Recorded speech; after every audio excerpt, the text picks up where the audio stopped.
Our wedding video was supposed to be a celebration. A beautiful keepsake of the happiest day of my life. It wasn't. It became the key that unlocked a door I never meant to open. Behind that door was a truth so devastating, so violating, it left me gasping for air, and questioning every second I had spent loving a man who, as it turns out, never really existed. My name is Ella Monroe. I was 28 when I married Daniel Hayes. He was the man of my dreams, until I pressed play. Before I take you to that moment, please, if you've ever been blindsided by someone you loved, if you've ever questioned your worth because of someone else's deception, I invite you to subscribe to Karma Encrypted. Stories like mine deserve to be heard, not buried. And yours does too. Now let's go back to where the dream began. Daniel and I met the way movies romanticize and reality rarely delivers, by total chance, on a rainy Thursday at a bookstore downtown. I was thumbing through a hardcover I couldn't afford when he struck up a conversation about the author. We talked for nearly an hour, completely forgetting we were strangers. His smile was easy. His charm, disarming.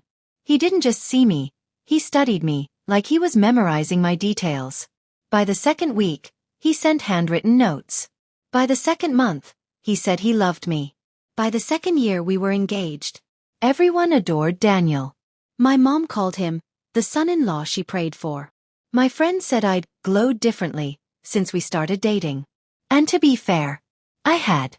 He was attentive, generous, always knew how to say the right thing, fix the mood, keep things exciting. But there were flickers. A few missed calls he brushed off with work chaos. Odd disappearances during family functions. A phone he never let out of his sight. But love has a way of turning red flags beige when you want it badly enough. And I wanted it. Badly. The wedding was everything I dreamed. Late spring. Soft lavender tones. My sister Madison crying as she fixed my veil. Daniel looked like a magazine groom. Tailored navy suit. Eyes full of vows and secrets I didn't know how to read yet. We danced under fairy lights. We toasted to forever. The videographer, a sweet guy named Nolan, captured it all, from the getting ready laughter to the midnight sparkler send-off. I didn't think about the footage again. Not really. We were too busy honeymooning in the Maldives, then adjusting to our new apartment, new routines, new titles. Mr. and Mrs. Hayes. It wasn't until 3 months later, on a rainy Sunday, that I found the flash drive. I was organizing our home office, something I had tried and failed to do a dozen times, when I opened a drawer filled with unopened mail and random cords. At the bottom, buried under takeout menus, was a small black USB stick with Nolan's logo scribbled on it. I plugged it in, expecting background noise, something to make laundry folding feel more sentimental. But what I saw unraveled me. It started like every wedding film. Soft piano music, slow-motion smiles, my dad adjusting his bow tie, Daniel buttoning his cufflinks. And then came the ceremony. I watched myself walk down the aisle, beaming, blind with joy. I watched Daniel look at me with a gaze so full of warmth, I momentarily forgot what I was about to see. Then came the reception footage. The dancing. The speeches. Until the 41:08 timestamp. The frame that broke me. Nolan had cut together a candid moment. Daniel slipping out of the ballroom, laughing with a groomsman, saying he needed a breather. But Nolan's camera followed instinctively, catching a long lens shot of Daniel stepping outside into the garden walkway. There, standing beneath a string of lights, was a woman. Tall. Dark hair. In a dress that matched none of our guest list. I paused the frame. My heart plummeted. Daniel walked toward her. They hugged. Not casually. Not politely. Intimately. He cupped her face. She touched the side of his neck, like it was familiar, like it belonged to her. And then they kissed. I remember blinking. Rewinding. Telling myself I was imagining it. But I wasn't. There, on the video meant to capture our love, was my husband kissing another woman, on our wedding night. And Nolan had captured it, unknowingly, like some haunting cinematic accident. I sat frozen. My throat dried. My pulse roared in my ears. I played it again. And again. Until it was seared into my vision. The woman pulled away first, whispering something I couldn't hear. Daniel nodded. Then they both walked into the shadows, disappearing behind the banquet hall. I didn't cry at first. I shook. Like my body had gone into lockdown while my soul tried to reboot. Every memory replayed. In reverse. His work trips. The mysterious charges on our shared credit card. That one time he had a hickey and claimed it was a shaving cut. I had dismissed them. Believed him. I had married him. And all along, he had a life I wasn't part of. I texted Nolan. Hey. Quick question. The wedding footage. Did you edit anything out? Did you notice anything unusual around the reception garden? He replied in minutes. Hey Ella, not at all. I just cut for time. Why? Can you send me all raw footage, unedited? Of course. Sending now. It arrived in a Google Drive folder. I opened it with shaking fingers. And what I saw next only confirmed it. The same scene. A wider shot. Daniel and the mystery woman. Holding hands. She handed him something. A small key. He tucked it into his jacket. And then he said words I could finally make out. I'll see you Monday night. That was 3 days from then. And that's when the shaking stopped. Because suddenly, I wasn't broken anymore. I was awake. And I was going to find out everything. I used to think betrayal was a moment. One sharp rupture, one scream, one suitcase thrown across a room.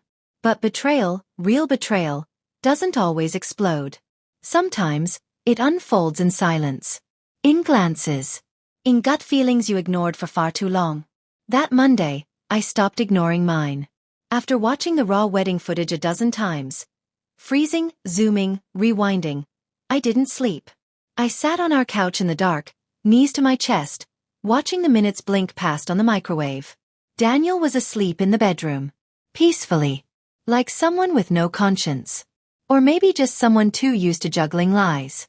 I stared at his jacket, hanging on the back of a dining chair. The same one he wore at the wedding. I don't know what I expected. Maybe the key she gave him, maybe a letter, maybe something. Anything. But the inside pocket was empty. Almost too empty. Which meant he'd hidden it. The next morning, Daniel left early. Said he had a client meeting in Midtown and kissed me on the cheek like everything was fine. I nodded. Pretended. Then I got to work. I didn't go to the police.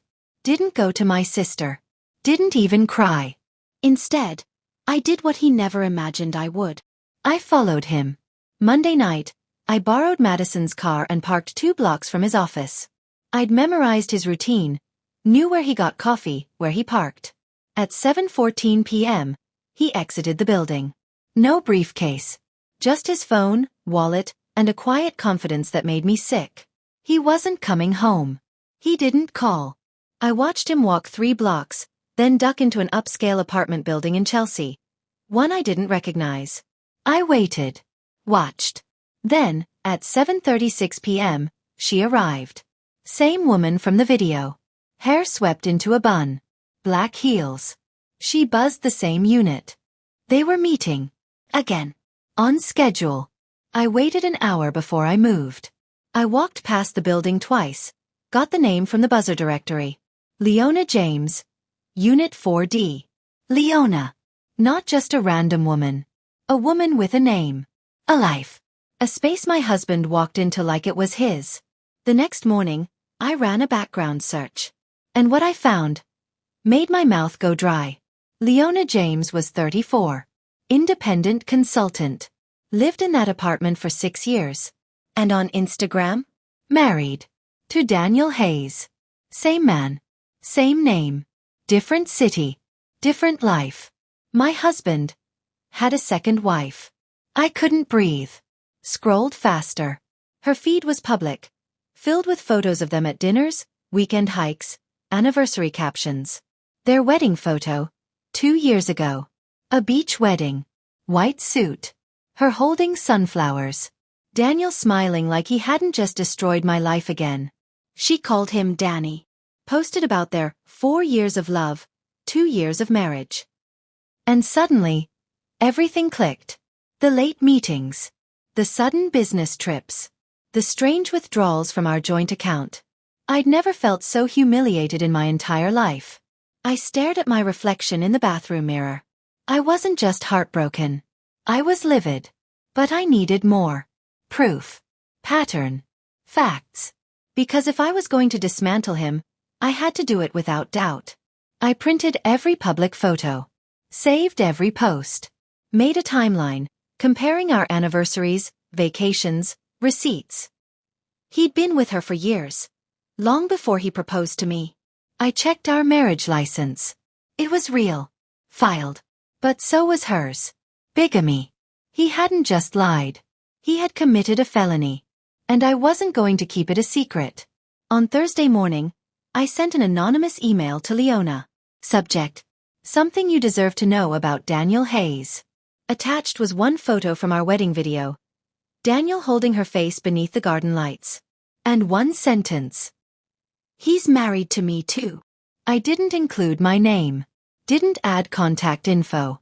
Just gave her the undeniable. She responded an hour later. Who are you? His second wife. That night, she called me. And we cried. 4 different reasons. For the same man. She wasn't angry at me. She was devastated.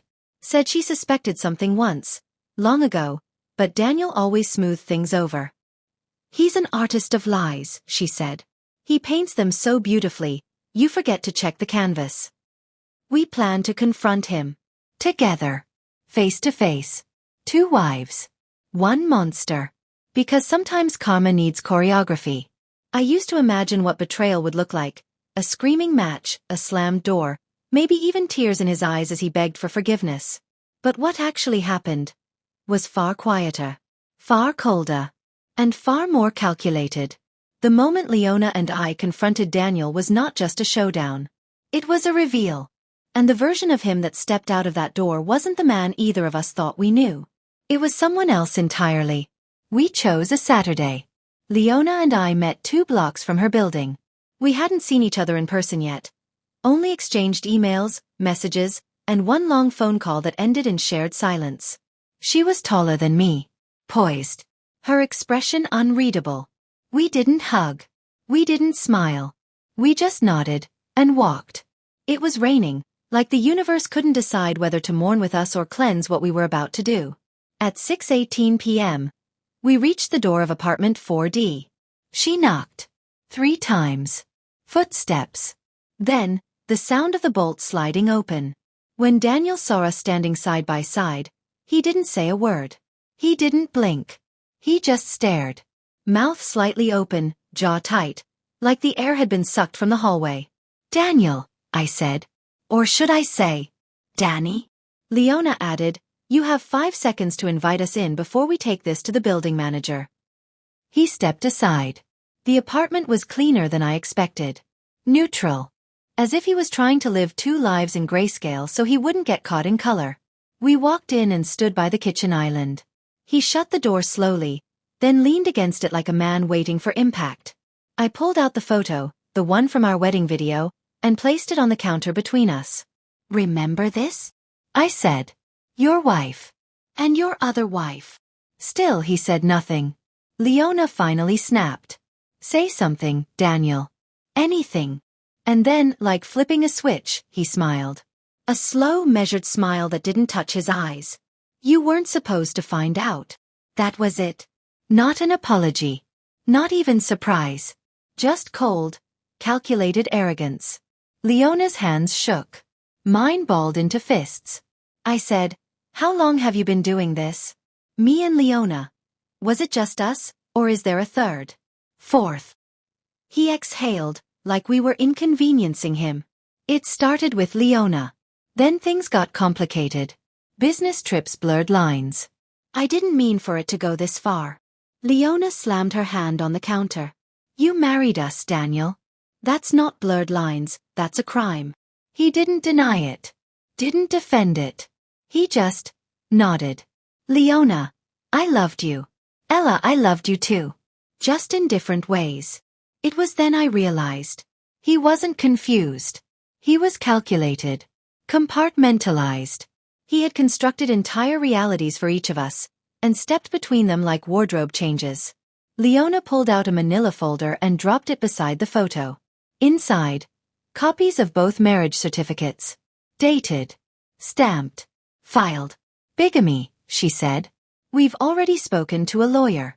Ella's name is on the newest license. I'm the first. You're done. He ran a hand through his hair. You wouldn't do that. I stepped closer. I already did. And by the way, this is going public. His mask cracked. Just for a second. That could ruin me. Good. That's when he changed tactics. I'll fix this, he said. Let me talk to both of you separately. We can figure this out without dragging everyone through. No, Leona cut in. You don't get to fix this. You don't get a panel of forgiveness. You get exposure. You get consequences. We left without another word. And he didn't try to stop us. He just stood there, in that neutral apartment, surrounded by neutral furniture, as two women he'd vowed to love, walked out in perfect sync. That night, Leona and I sat in a diner. Silent at first. Then she said, he used to tell me I was too sensitive. Every time I questioned him. I nodded. He told me I was too paranoid. We laughed. Not because it was funny, but because laughing was the only thing that didn't hurt. We made a pact. To rebuild. To speak out. And to never, ever let another woman get caught in his illusion.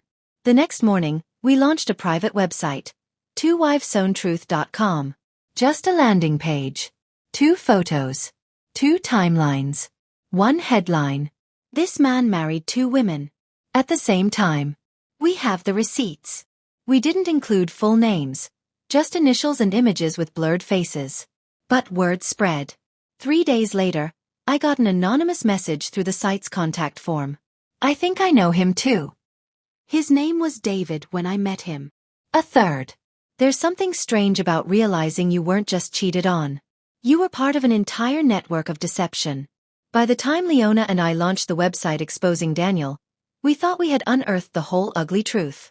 2 marriages. 2 timelines. 2 women deceived. But then the message came. It was short.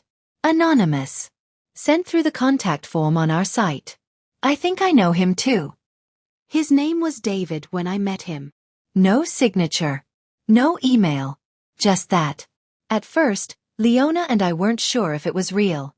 We had received plenty of spam already. Fake stories, trolls, even one bizarre offer to turn the drama into a podcast. But something about this message felt different. David, she said, rereading the message. It's not a stretch from Daniel. I agreed. We sent a reply to the sender, asking for more detail. The next day we got it. A woman named Rachel responded. 32 years old. Boston-based. She said she had dated a man for nearly 2 years named David Hansen. He said he traveled frequently for work. Claimed to work in Coastal Brand Consulting. Had a similar smile. Same build. Even the same small scar on his right wrist. But most telling? She attached a photo. It was him. Our Daniel. Her David. Same eyes. Same smug smirk. Same carefully constructed illusion. Rachel wasn't married to him. Not legally anyway. But they had been engaged. For 3 months. He proposed in a cabin in Vermont. She had photos. Texts. Emails. One of them read, "Someday, I'll explain why I keep parts of my life so private. Just know, you're the only person who knows the real me." That line made my stomach turn. Because he said the exact same thing to me. 3 weeks before our wedding. We scheduled a video call. It was surreal. 3 women, in 3 different cities, sitting in front of webcams. Each carrying pieces of the same lie. Rachel was devastated. She hadn't seen or spoken to him in 5 months. He'd ghosted her after claiming a family emergency. She had spent those months blaming herself, wondering what went wrong. I thought I did something to scare him off, she admitted, eyes red. Leona and I shook our heads in unison. No, I said. He disappeared because the wedding was coming. Rachel wanted in. She didn't hesitate. What do we do? She asked. Because if there's 3 of us, there might be more. And just like that, the 2 Wives site became something bigger. We added a section. Do you know him? Uploaded a blurred but recognizable photo. Posted a basic physical description. included a secure email for confidential tips. Within 48 hours, we received 6 messages. 3 were useless. 1 was cruel. But 2 were legitimate. One woman said she briefly dated a Dan H. in Chicago. His job? Luxury logistics. Another woman from DC swore she saw him on Bumble 3 months ago. She even had screenshots. Same face. Different name. He was everywhere. The web was wider than we'd ever imagined. And for the first time, I didn't feel sad. I felt furious. Not just for myself, but for the dozens, maybe hundreds, of women he had manipulated. We needed to do something bigger. So we called a lawyer. Her name was Veronica Wu. Sharp. Unapologetic. Specialized in fraud, bigamy, and digital evidence. She reviewed our documents, marriage certificates, video footage, Rachel's texts, social messages, emails, photos. Her verdict? This isn't just personal. This is prosecutable. She explained that Daniel, aka David, could face felony charges in multiple states. Bigamy. Fraud. Identity manipulation. He'd constructed a lifestyle of serial deception across state lines. But we had to be strategic. Do you want revenge, she asked, or exposure? Both, I said. We prepared a formal complaint. Meanwhile, Rachel, who worked in digital PR, had a bold idea. Let's tell the story ourselves. Before someone else does. So we started filming. 3 of us. Anonymous at first. Blurring faces. Altering voices. We documented the timelines. Read texts aloud. Showed receipts. The wedding video footage. The confrontation. And we ended with a simple phrase. He made us feel invisible. Now we're going to make sure the world sees him. We posted it anonymously on TikTok under the handle @TheDoubleLifeFiles. It went viral in less than 24 hours. People were hooked. The comments flooded in. This is wild. He's a real-life scam artist. I think I know him too. Dmang you. This feels like a Netflix series. And then, a new comment from a verified user. This man applied to my company 3 weeks ago. Same face. Different name. Daniel was slipping. His lives were unraveling. And we were the ones pulling the threads. You'd think exposure would bring closure. But sometimes, when you finally pull the curtain back, the monster doesn't shrink. It multiplies. By the time our video reached 1 million views, we had 4 confirmed victims. 4 women, including me, with receipts. With stories. All variations of the same deception, rewritten city by city like a man touring a one-man show. But this time, the audience was paying attention. Rachel, Leona, and I didn't have a single plan to go viral. We had wanted to warn women. To protect others. But now the momentum was out of our hands. And Daniel? He was running out of places to hide. It started with DMs. Then journalists. Then, one morning, a cease and desist letter landed in Rachel's inbox. From Daniel's lawyer. Your clients have launched a defamation campaign. Remove the videos and website or face legal consequences. We forwarded it straight to Veronica Wu, our attorney. She laughed. Out loud. Let him sue. Discovery will bury him.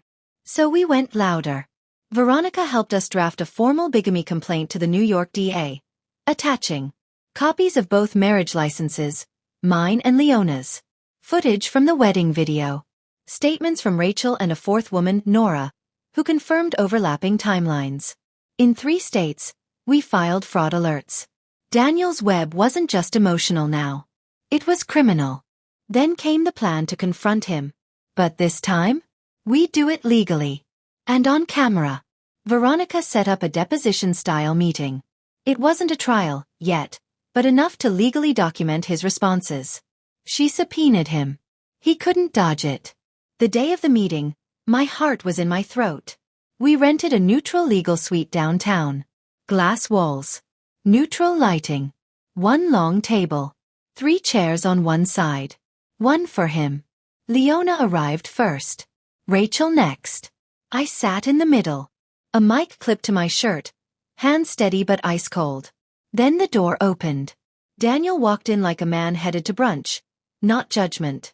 Still well-dressed. Still polished. Still arrogant enough to smirk as he met our eyes. "Ladies," he said. "Quite the production." Veronica didn't smile. "Have a seat, Mr. Hayes." What followed was surreal.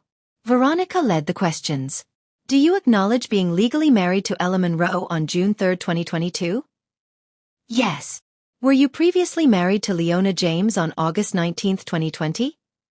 Yes. Did you inform either woman of the other's existence at the time of these marriages? No. Are you aware bigamy is a felony under both state and federal law? I am now. Each question tightened the noose. Every yes was a confession. Every pause, an admission of intent. Then came Rachel's turn. She slid forward printed screenshots of texts, travel receipts, a photo of the engagement ring he gave her. Were you engaged to this woman between November 2022 and February 2023? Daniel tried to deflect. It wasn't official. Did you present her as your fiancé in public? He hesitated. Yes. Veronica closed the file. That's all for today. Daniel looked at us, smugness flickering like a dying flame. You think this makes you heroes? No, I said. It makes us free. A week later, the DA's office confirmed they were moving forward with an investigation. Veronica handed us options. File civil claims for damages. Press criminal charges. Or both. Leona wanted criminal. Rachel leaned civil. I said, why not both? Meanwhile, our story kept spreading. Major outlets picked it up. The Double Life Husband. Women unite to expose serial bigamist. 4 women. 1 man, 0 conscience. Suddenly, Daniel Hayes was a name people knew, but not for his charm. And then, something we hadn't expected. Another video surfaced. This one, not from us. It was Daniel. Alone. Facing a camera in a hotel room. Some of what you've seen is true, he said. But it's more complicated than that. I'm not a criminal. I'm a man who made mistakes. He tried to twist the narrative. Claimed trauma. Blamed emotional gaps. Said we hunted him. The comments weren't kind. You didn't make a mistake. You made a lifestyle. Apologizing without saying sorry. Classic narcissist. Bet his next alias is already in the works. Still, it told us something important. He was afraid. And fear meant cracks. There's something poetic about watching someone try to escape the truth, only to be brought down by the very lies they told. By the time Daniel posted his shaky half-hearted, "I'm not a criminal" video, the public had already made up their mind. He wasn't a victim. He was a manipulator. A compulsive one. And his victims weren't just women with broken hearts. We were survivors, warriors, and in a strange way, partners in truth. Because by now, we weren't just talking about betrayal. We were talking about liberation. The DA filed official charges in New York. Bigamy, fraud, and filing false documentation. Daniel was arrested quietly, without cameras. His mugshot was dry, tired. The man who once stood in front of 2 wives and a ring box now sat behind bars, blinking at the consequences. We didn't attend the arraignment. We didn't need to. We had already taken back our stories. I remember sitting on my apartment floor, days after the charges dropped, reading a letter from Rachel. She'd written it by hand. Pages of reflection. One line stood out. He built a cage around us, Ella, and we called it love. But we broke the lock together. That stuck with me. Because no matter how strong I looked online, there were nights I cried until I couldn't breathe. I questioned everything. My instincts. My worth. Whether love was even real. But in those questions I found something else. Myself. Leona moved cities. Left behind the neighborhood where she used to shop with him. She found a therapist who specialized in narcissistic abuse. Started volunteering at a women's shelter. I want to be the person I needed, she said. Rachel started a blog, Truth Threads, about emotional fraud, red flags, and online dating protection. It took off fast. She turned her heartbreak into help. Into healing. As for me, I paused my marketing job. Went full-time into advocacy. I partnered with a women's legal defense nonprofit and started speaking at college campuses about digital coercion, identity manipulation, and the red flags were taught to ignore. My story was raw, but it was real. And I wanted people to know. You don't have to collapse just because someone betrayed you. You can rebuild. Daniel's case dragged for months. His legal team tried to delay, reframe, water things down. But the evidence was overwhelming. 2 marriages. 1 active engagement. Multiple identities.